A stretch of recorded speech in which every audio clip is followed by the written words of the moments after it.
அனைவருக்கும் வணக்கம். இந்த கோவையில் சூலூர் பகுதியில் இந்த 10 வயது குழந்தைக்கு நடந்திருக்கக்கூடிய இந்த பாலியல் வன்கொடுமை, அந்த பொண்ணு இறந்துருக்காங்க. இந்த தகவல் பெரும் மன கொதிப்பை ஏற்படுத்துது. ஏன்னா மக்கள் இந்த கடந்த ஆட்சியில் தான் இந்த மாதிரி பெண்களுக்கு பாதுகாப்பு இல்லை, சட்ட ஒழுங்கு பிரச்சனையாக இருக்குது, எண்ணற்ற மக்களுக்கு தினந்தோறும் இன்னல்களாக இருக்குது அப்படின்னு சொல்லி தான் மக்கள் ஒரு மாற்றம் வேணும்னு சொல்லிட்டு விரும்பினாங்க. அது விரும்பின மாற்றம் சரியா தப்பான்ட்டு இப்போ மக்கள் உணர தொடங்கியிருக்காங்க. இதே நாம் தமிழர் அரசு அமைந்திருந்தா இந்த கோவை சூலூர் பகுதியில் நடந்திருக்கக்கூடிய இந்த அவல நிலைக்கு இன்னும் ஒரு முதலமைச்சர், அந்த நாம் தமிழர் கட்சியினுடைய அண்ணன் செந்தமிழன் சீமான் அவர்கள் முதலமைச்சராக இருக்கும்போது மௌனிச்சிருப்பாரா அப்படின்ற ஒரு கேள்வி நான் உங்களை பார்த்து கேட்குறேன். அண்ணன் செந்தமிழன் சீமான் அவர்கள் மரண பயம் ஒன்று தான் இதற்கு தீர்வு அப்படின்னு சொல்லிட்டு மேடை தோறும் போட்டு தமிழ்நாடு முழுவதும் பேசிட்டு வந்தார். என் பெண் பிள்ளைகள் இரவு 12 மணி 1 மணி ஆனாலும் பாதுகாப்பாக போயிட்டு வரத்துக்கு வசதிகளை நாங்கள் செஞ்சு தருவோம், பெண்களை தொடுறதுக்கான அந்த எண்ணம் கூட ஒருத்தனுக்கும் வர விடமாட்டோம், அவன் தொட்டா அவன் செத்தான் அப்படின்ற வாக்குறுதியை கொடுத்தாரு. ஆனால் மக்கள் அதெல்லாம் எங்களுக்கு எதுக்குங்க, எங்களுக்கு தேவை மாற்றம், திரை கவர்ச்சி, நல்லா ஆடுறாரு நல்லா பாடுறாரு அப்படின்ட்டு போட்டதன் விளைவு இப்போது இந்த நாள் வரைக்கும் அந்த ட்விட்டரில் மட்டும் ஒரு மெசேஜை போட்டுட்டு கடந்து போகிறாங்க. இனி வரும் காலங்கள் இந்த மாதிரி நடக்காதா அப்படின்ற ஒரு எதிர்பார்ப்பு இருக்குல்ல.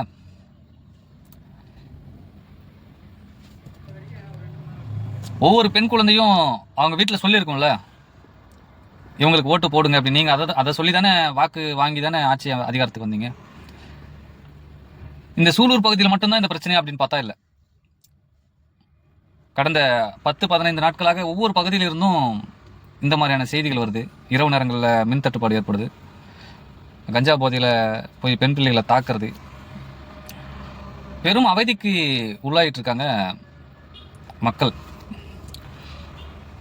மின்சாரம் இல்லாத இரவுகளில் மக்கள் மெழுகுவர்த்தியை தேடுவார்கள்ன்றதை போல இப்போதான் மக்கள் நல்ல ஆட்சியை தேடிட்டு தவறு செஞ்சிட்டோமோ அப்படின்ற மாதிரி நல்ல ஆட்களை தேட பார்க்குறாங்க. வாக்கு செலுத்தியாச்சு, இனிமேல் உங்களுக்கும் எனக்கும் மாண்புமிகு முதலமைச்சர் விஜய் அவர்கள் தான் தமிழ்நாட்டுக்கு முதலமைச்சராக இருக்கார். இது வெறும் ஆரம்பம் தான். ஆட்சியின் தொடக்க காலம் வெறும் 10 நாட்கள் தான் ஆயிருக்கு, 10-15 நாட்கள் ஆயிருக்கு. இன்னும் நம்ம 5 ஆண்டு காலம் இந்த ஆட்சியின் கூட தான் பயணிச்சு போகிறோம். அண்ணன் செந்தமிழன் சீமான் அவர்கள் அனைத்துக்கும் மாநாடு போட்டு, குறிப்பாக மலைகளின் மாநாடு, கடலம்மா மாநாடு, அடுத்தது நீரின் மாநாடு, ஆடு மாடுகளின் மாநாடு அப்படின்ட்டுலாம் போட்டார். அதெல்லாம் எங்களுக்கு எதுவுமே தேவையில்லைங்க அப்படின்ற மாதிரி உதாசீனப்படுத்திட்டு போன எல்லாருக்கும் இந்த பதிவு. எல்லா பெண் பிள்ளைகளை பெற்ற பெற்றோர்களும் இப்போ சிந்திச்சு பாருங்க, ஏதோ ஒரு குடும்பத்தில் நடந்திருக்குது அப்படின்ட்டு நீங்கள் கடந்து போனீங்கன்னா இதை விட ஒரு அவலம் வேறு எதுவுமே கிடையாது. நாளைக்கு நம்ம குடும்பத்தில் ஒரு பெண் பிள்ளைக்கு நடந்தால் நம்ம எந்த மாதிரியான நிலையில் இருப்போமோ அதை நீங்கள் உணர்ந்து இனி வரும் காலங்களில் யார் உங்களுக்கான சரியான தலைவர் அப்படின்ட்டு பாருங்க. மக்கள் தேடுங்க. ஒருத்தர் பிரபலமாக இருக்கிறாருன்றதுக்காகவே அவருக்கு நம்ம வாக்கு செலுத்திடுறோம் அப்படின்னு நினைச்சிங்கன்னா அப்போ இந்த 15 ஆண்டு காலம் அரசியலில் மக்களின் அனைத்து பிரச்சனைகளுக்கும் கூட நின்றவர் அண்ணன் செந்தமிழன் சீமான் அவர்கள் போராடாத போராட்டங்களே இல்லை எனக்கு தெரிஞ்சு. ஏதாச்சும் ஒரு போராட்டம், இப்போ இந்த போராட்டத்துக்கு உங்கள் அண்ணன் வரலப்பா அப்படின்ற மாதிரி ஏதாச்சும் இருந்தால் எனக்கு அனுப்புங்க, நான் தெரிஞ்சுக்கிறேன். ஏன்னா அனைத்து பிரச்சனைகளுக்கும் அண்ணன் செந்தமிழன் சீமான் அவர்கள் நின்று இருக்காரு. மக்கள் நீங்கள் அவரை பயன்படுத்துறீங்க. ஒரு போராட்டம்னா சீமானை கூப்பிடுங்க அப்படின்றீங்க. அந்த போராட்டத்தின் தீர்வு சீமானால கிடைக்கும் அப்படின்னு நினைக்கிற மக்கள் இந்த நாட்டின் விடிவு சீமானால கிடைக்காதா அப்படின்ட்டு சிந்திக்க மாட்டீங்களா? நான் ஒரு சினிமா நடிகரால் இந்த நாட்டை ஆள முடியுன்ற ஒரு சூழல் இருக்கும்போது கிட்டத்தட்ட லட்சக்கணக்கான மக்களை ஒன்று திரட்டி ஒரு இடத்துல ஒரு கூட்டத்தை தொடங்கி, உதாரணத்துக்கு உங்களுக்கு திருச்சியே சொல்லலாம். திருச்சியில் மாற்றத்தை விரும்பும் மக்களின் மாநாடு நடந்ததை நீங்கள் பார்த்துருப்பீங்க. அந்த மாநாட்டில் கிட்டத்தட்ட 6 லட்சம் பேர் பக்கம் கூடியிருந்தாங்க. யாராச்சும் ஒருத்தர் பாதிப்பு அடைஞ்சிருக்காங்க, இந்த நபரால் இந்த பெண்களுக்கு பாதிப்பு, அந்த குழந்தைங்களுக்கு பாதிப்பு, இந்த மாதிரி தவறாக நடந்துக்கிட்டாங்க இந்த கூட்டத்தில், இப்படி லட்சக்கணக்கான மக்களை ஒன்று திரட்டி ஒரு ஒழுங்கான அரசியலை அண்ணன் செந்தமிழன் சீமான் அவர்கள் நடத்திட்டு போறாரு. இவ்வளவு பேரை ஒழுங்கா நடத்துற அண்ணன் செந்தமிழன் சீமான் அவர்கள் இந்த நாட்டை ஒழுங்கா நடத்த மாட்டாருன்னு நீங்க நம்ப மாட்டீங்களா? எவ்வளவுதான் சொன்னாலும் கடைசி நொடியில எங்களை சந்தர்ப்பத்துக்கு பயன்படுத்திட்டு தூக்கி உதாசீனப்படுத்திட்டு போறீங்க.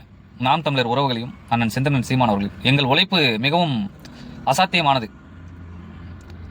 மற்ற கட்சியில் இருக்கிற உறவுகள் அந்த கட்சியினுடைய நபர்கள்லாம் அவங்களுக்காக ஏதாச்சும் ஒரு பணம் கொடுத்தா தான் வேலைக்கே போகிறாங்க, அந்த வேலையை செய்கிறாங்க. ஒரு 100, 200, 300 கொடுத்தா மட்டும்தான் போஸ்டர் ஒட்டவோ அல்லது பதாகை ஒட்டவோ போகிறாங்க. ஆனால் நாம் தமிழர்லேருந்து உணர்வாக போகிறோம், உணர்வு எழுச்சினால் போகிறோம். ஒவ்வொருத்தனும் வேலையை விட்டு மாத கணக்கில் தேர்தலுக்காக வேலை செஞ்சோம். ஆனால் எங்களுக்கு நீங்கள் கொடுத்த பரிசு ஒரு தொகுதியில் கூட டெபாசிட் வாங்க முடியல.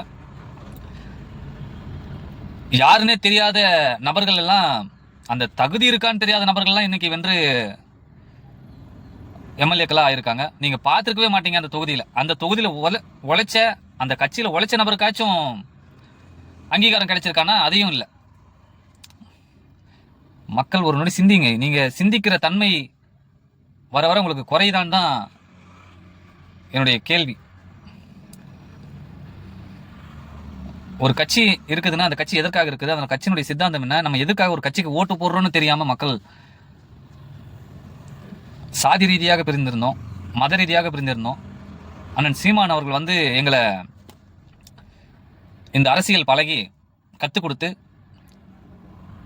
நாம் அனைவரும் தமிழர்கள் என்ற ஒரு ஒற்றை கொடையின் கீழே எங்களை ஒன்று சேர்த்தார். நாங்கள் சரியான பக்கம் நிற்கிறோம்.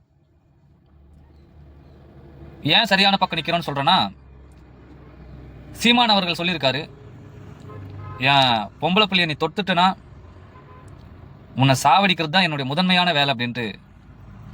ஆகையால நாங்கள் சரியான பக்கம் நிற்கிறோம். நாங்கள் சரியான பக்கம் தான் நிற்கிறோம். ஏன் சரியான பக்கம் நிற்கிறோன்னா, என்னுடைய இயற்கை வளத்தை நீ களவு செய்வாய், ஆனால்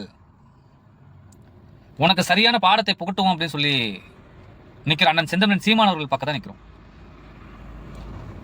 நீங்கள் சிந்திச்சு வருங்காலங்களில் வாக்கு செலுத்துங்க. நாங்கள் இதை உங்களுக்கு சொல்ல தான் முடியும். ஏன்னா ஒருத்தருக்கு ஒரு ஓட்டு தான் இருக்கு. மக்கள் மாறி இனி வரும் காலங்களில் உங்களுக்கான மாற்றம் இது, உண்மையான மாற்றம் இது அப்படின்னு தேடி எங்களுக்கு வாக்கு செலுத்துங்க. உங்கள் பகுதியில் இருக்கிற பிரச்சனைகள் அனைத்தும், இன்றைக்கும் சொல்கிறேன், நாம் தமிழர் கட்சியின் பிள்ளைகளுக்கு நம்ம வாக்கு செலுத்தல, அதனால் அவங்க பிரச்சனைகளை கூப்பிட்டா வருவாங்களா வரமாட்டாங்களா நீங்கள் தயக்கப்பட வேணாம். கட்டாயம் நாம் தமிழர் கட்சியின் உறவுகளுக்கு தெரியப்படுத்துங்க, அவங்க வாக்குக்கானவர்கள் அல்ல. வாக்குன்றது எங்களுக்கு ஒரு அதிகாரம் எதுக்கு தேவைன்னா, இந்த சமூகத்தில் ஒரு சீரான நிலையை உருவாக்குவதற்கு எங்களுக்கு அதிகாரம் தேவைப்படுது. அந்த அதிகாரத்தை நோக்கி நாங்கள் பயணிக்கிறோம், அவ்வளோதான். அதனால் அந்த அதிகாரத்தை எங்கள் கையில் கொடுத்தீங்கன்னா இன்னும் சிறப்பாக ஆட்சியை செய்யலாம், சிறப்பான மக்களுக்கு நலத்திட்டங்களை செய்யலாம் அப்படின்ட்டு அந்த அதிகாரத்தை அடைய நாங்கள் துடிக்கிறோம். சிந்தித்து வாக்களியுங்கள். இனி வரும் காலங்களில் உங்களுக்கான தலைவர்கள் யார் என்று ஒரு முறை தேடுங்கள். இதற்கு மேலே என்ன சொல்கிறதுன்னு தெரியல. இந்த 5 ஆண்டு காலம் உங்களுக்கு உணர்த்தும். அடுத்து வரும் தேர்தலில் நாம் சந்திப்போம். அதுவரை தொடர்ந்து அநீதிக்கு எதிராக கட்டாயம் குரல் எழுப்போம். நன்றி, வணக்கம். நாம் தமிழர்.